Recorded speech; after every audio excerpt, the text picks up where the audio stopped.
All right, guys, this is part 2 of converting our Epson 8550 to DTF. All right, so in this part, we are going to remove the rollers. All right, you see that little piece down there? Those are called the rollers. We're going to take those out because we don't need rollers for DTF. We don't need them because we want to be able to put the film through. With the rollers, the film won't be able to go through properly, and it'll leave smudges and all types of print jams and all that type of stuff. So we're going to remove the rollers. All right, so we're going to take this piece out, this piece at the top, this little black cover, so we can get down to it. So let's take both of the screws out, which is what you see me doing, taking the screws out. And make sure you keep up with those screws because we're going to need those screws again to put them back in. So make sure you keep up with them. And I suggest that you use a magnetic screwdriver too, because it is so easy for those screws to drop in inside that printer. And it happens so many times, and I'm telling you, it took a lot to try to get that little screw out. So make sure you try to use a magnetic screwdriver if you can. All right, so that's the roller again. So remember, this is the piece that we're taking out, but we're going to remove this top cover off of it so that way we could move the piece, because we can't move the rollers with this piece on. So we're going to take that out, and in order to do that, we have to take this screw out. So that's what you see me doing, taking this screw out.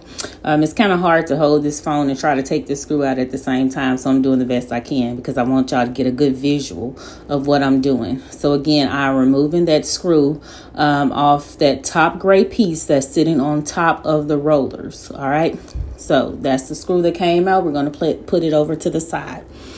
All right, so I'm just going to move that piece. So now I can move the piece since I took the screw out. All right, and it's easier for me to get to the roller.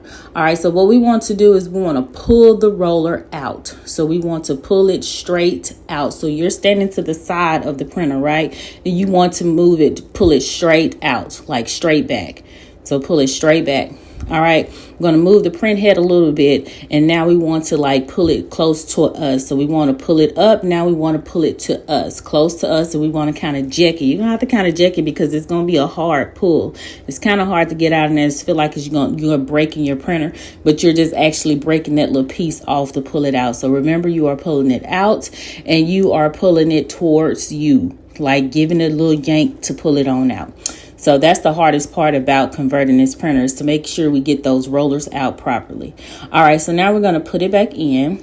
We're going to put this screw back in to tighten that little gray piece back down. That piece is what holds the little print piece together, I guess. I don't know.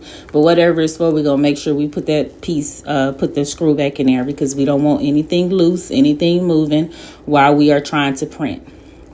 All right, so put it back in there. It's a little rough. Look at it. It's always something. But yeah. So I think I'm going to have to use a bigger screwdriver on this because this little screwdriver is not working. So yeah, that fixed the problem. So make sure you use a big screwdriver too to get that screw back in. All right. So we got that screw back in. Now we're going to put this black cover back on it. We're going to put that back on as well. All right. Let's go ahead. Put the screws back in. Tighten it back in, tighten it back down.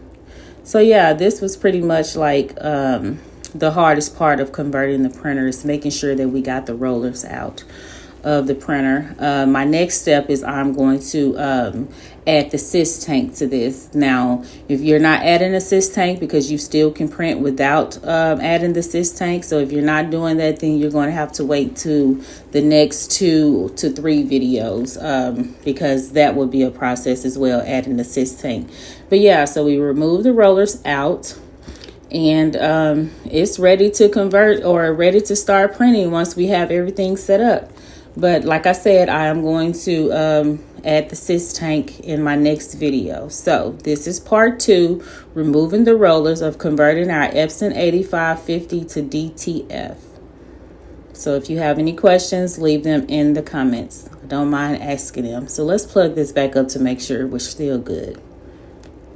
I'm going to check it out, make sure we're still rolling. Yep. So let's turn it back on and see. Yeah, and we're good to go. So yeah,